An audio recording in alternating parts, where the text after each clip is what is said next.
Sekarang saya mau ngajak merenung sedikit.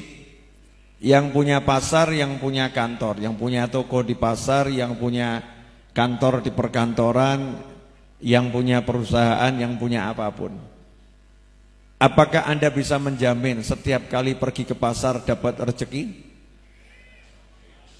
Enggak.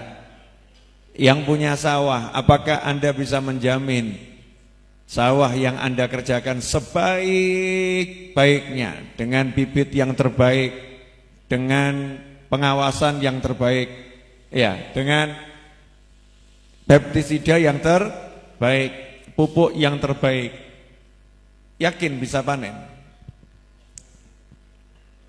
Yakin bisa panen? Diyakin-yakinkan, yakin. Tapi kenyataannya panen atau enggak panen, ada jaminan enggak? Enggak ada. Yang kerja dari pagi sampai malam bisa jamin dapat duit? Enggak ada jaminan dapat duit. Bisa jadi kehilangan duit. Betul atau betul? Bisa jadi kehilangan duit. Jadi rezeki itu di mana? Itu di mana-mana. Jawaban orang bingung. Ya, karena di pasar ya ketemu, di jalan ya ketemu gitu kan ya. Tapi dicari di pasar yang enggak ketemu, dicari di jalan yang enggak ketemu. Berarti rezeki tidak di mana-mana. Karena kalau rezeki itu alamatnya jelas, rezeki di pasar, semua orang geruduk pasar, betul atau betul? Betul atau betul? Kalau rezeki itu alamatnya di sawah, semua orang akan menyerbu sawah, benar atau benar? Kalau rezeki itu tempatnya di pertambangan, semua orang akan jadi penambang, betul atau betul? Kalau rezeki itu ada di perkantoran, semua orang akan buka kantor. Lah terus rezeki di mana? Allahu Allahu Allahu Allah Allahu Allah la ilaha illallah. Itu rezeki di Allah. Rezeki di Allah. Bukan di mana-mana tapi di Allah. Karena langit itu simbol kemuliaan, langit itu simbol ketinggian. Makanya Allah mewahyukan dalam surat Adz-Dzariyat ayat 22, wa rizqukum fis samai wa ma tu'adun. Wa rizqukum fis samai wa ma tu'adun. Dan sesungguhnya rezeki kalian itu di langit, dan apa-apa yang dijanjikan untuk kalian ada di langit. Lah kalau Allah bilang rezeki di langit, berarti alamatnya jelas atau enggak jelas? Jelas. Di mana alamatnya rezeki? Dan jenengan selama ini nyarinya kemana?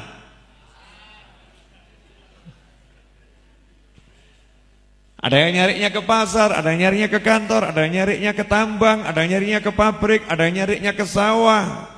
Betul atau betul? Berarti alamatnya langit, nyarinya ke sawah. Kalau enggak dapat, yang salah siapa?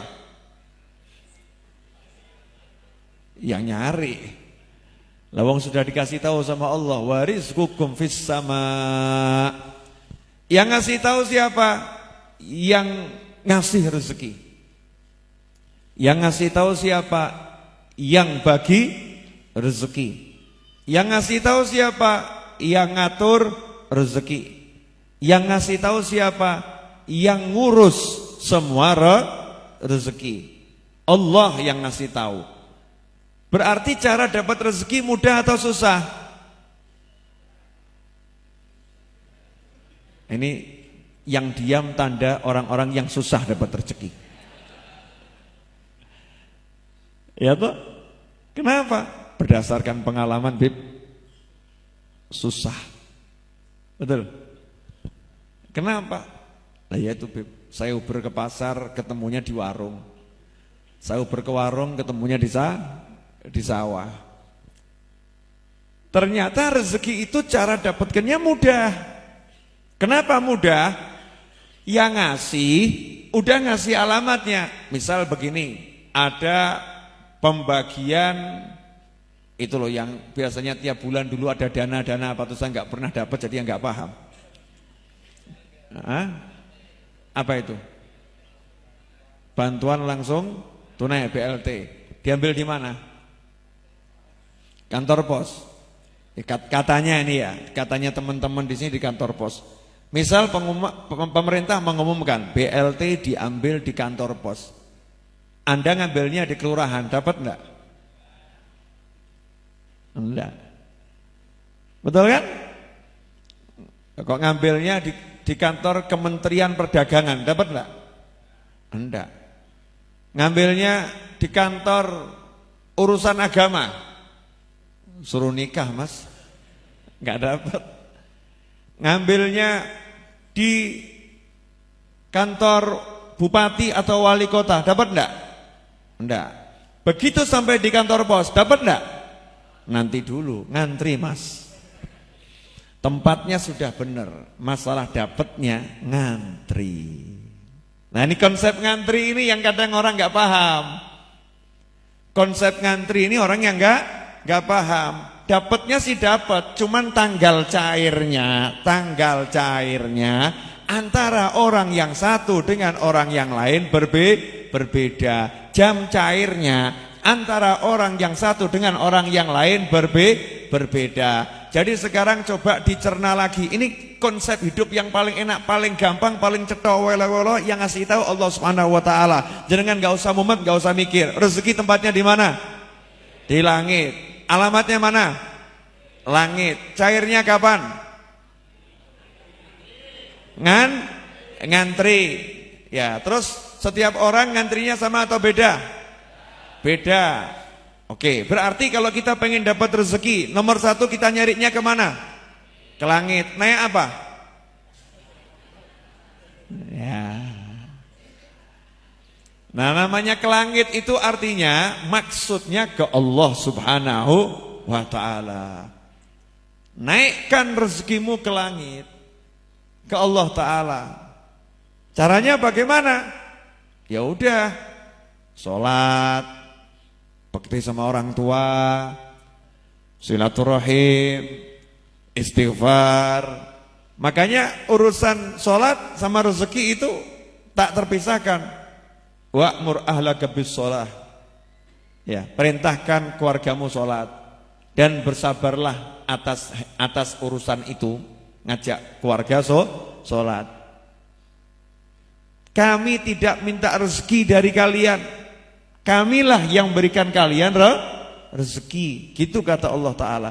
Jadi orang yang sholat dan ngajak keluarganya sholat berarti lagi jalan ngambil rezeki ke langit. Habib saya udah sholat. Perintahnya Al-Quran bukan sholat. Sholat dan ajaklah keluargamu sholat. Kamu sholat tapi anakmu umur 10 tahun gak kamu suruh sholat. Kamu sholat tapi anakmu umur 9 tahun gak kamu ajari sholat. Kamu sholat tapi anakmu umur 7 tahun belum sholat. Padahal perintah Allah Ta'ala, perintahkan anakmu yang umur 7 tahun untuk sholat. Berarti sebelum umur 7 tahun harus sudah bisa sholat. Berarti dari sejak kecil sudah diajari sholat.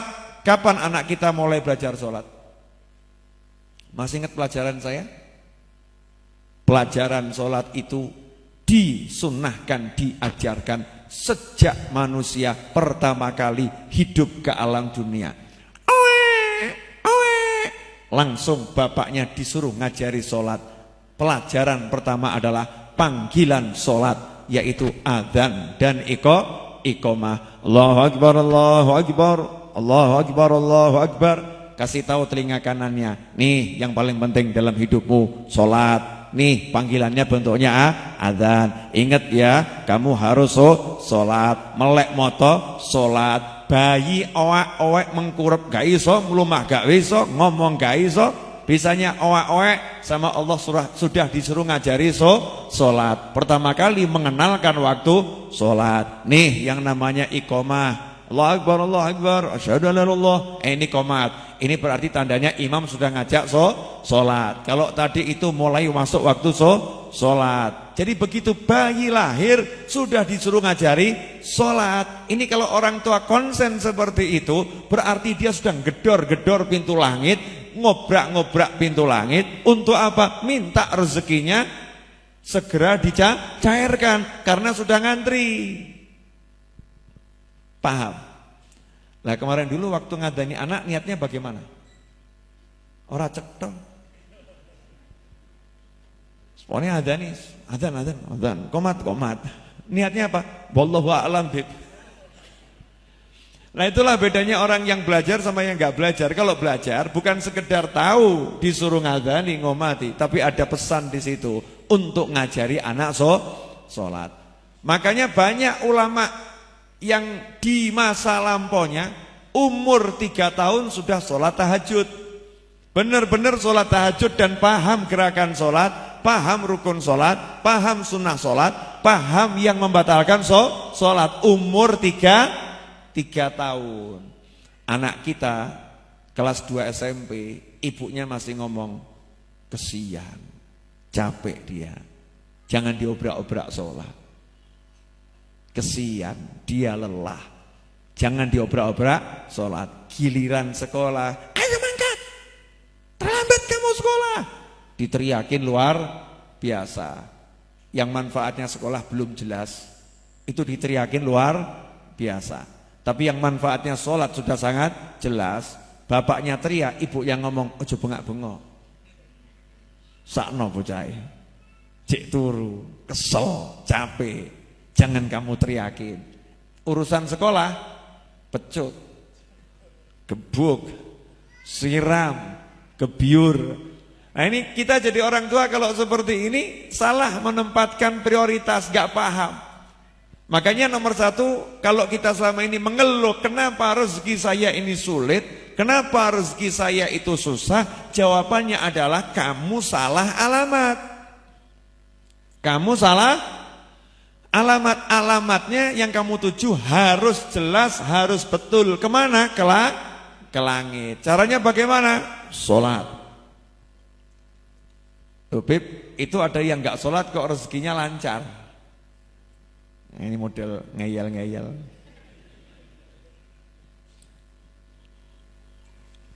Ada yang gak sholat rezekinya lancar. Pernah dengar berita anggota DPRD sekian puluh ditangkap KPK tahu? Ya masih di sidang toh ya, masih dalam proses penyidangan. Ditangkap KPK. Rezekinya lancar enggak? Rezekinya lancar enggak? Lancar. Terus ujung-ujungnya ruwet. Ujung-ujungnya ruwet. Jenengan mau yang model begitu? Lancar. Ujung-ujungnya ruwet. Mau?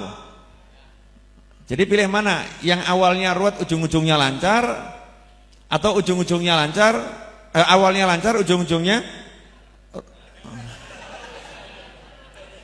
hehehe, pinter. Nah kalau mau awalnya lancar, ujungnya lancar, ya ngantrinya awal. Ngantrinya awal, rajin. Nah kadang begitu, ada orang itu yang begini, aturan itu kalau untuk orang dalam sama orang luar beda. Ya, biasanya keluarga itu diakhirkan. Keluarga, makan nanti belakangan. Betul? Udah toh, sudah saya siapkan bandeng, kakap, gurame, sate, tengkleng masuk. Sudah saya siapkan di belakang. Cuman nanti kita makan belakangan. Kita urus dulu orang luar. Kenapa? Kendang mulai. Sepetnya wangi. Lihatnya nggak enak. Udah kasih maunya biar segera pergi. Anda pilih mana?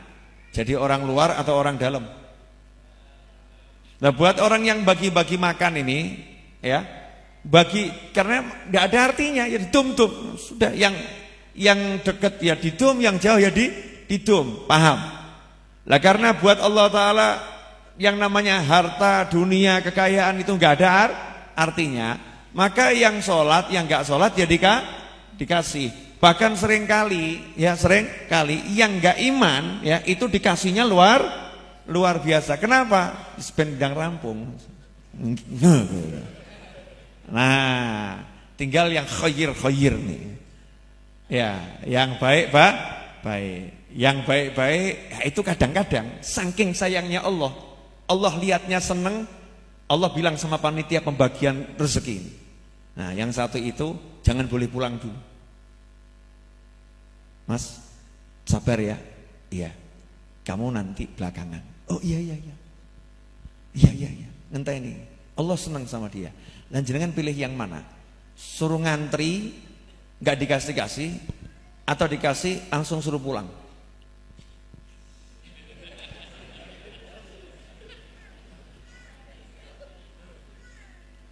Allahu Allah.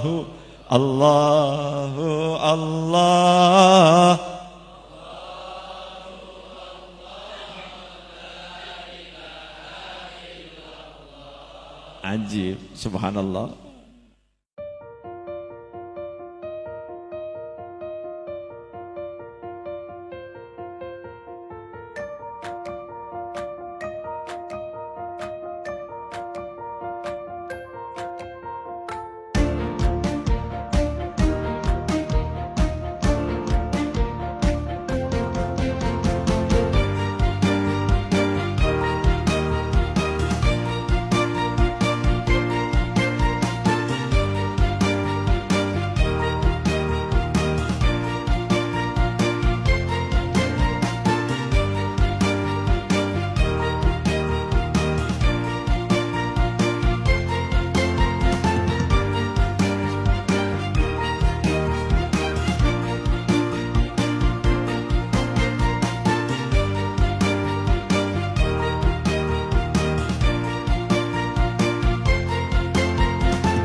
Bunda pendiri Yayasan Rumah Yatim Muslimah, dan ini sudah di atas lokasi wakaf dan juga pembebasan tanah yang sudah ada sekitar 10.000 meter yang akan berdiri di sini pondok pesantren terpadu, ada pondok lansia, ada pondok umum, ada anak-anak, ada panti asuhan, dan juga ada nanti rumah sehat, rumah sakit. Sisihkan sedikit hartanya untuk amal jariah bersama kami untuk mewujudkan pondok pesantren terpadu agar bisa segera dimulai.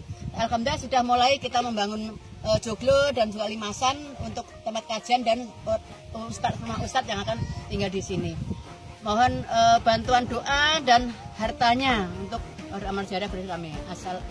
Terima kasih. Wassalamualaikum warahmatullahi wabarakatuh.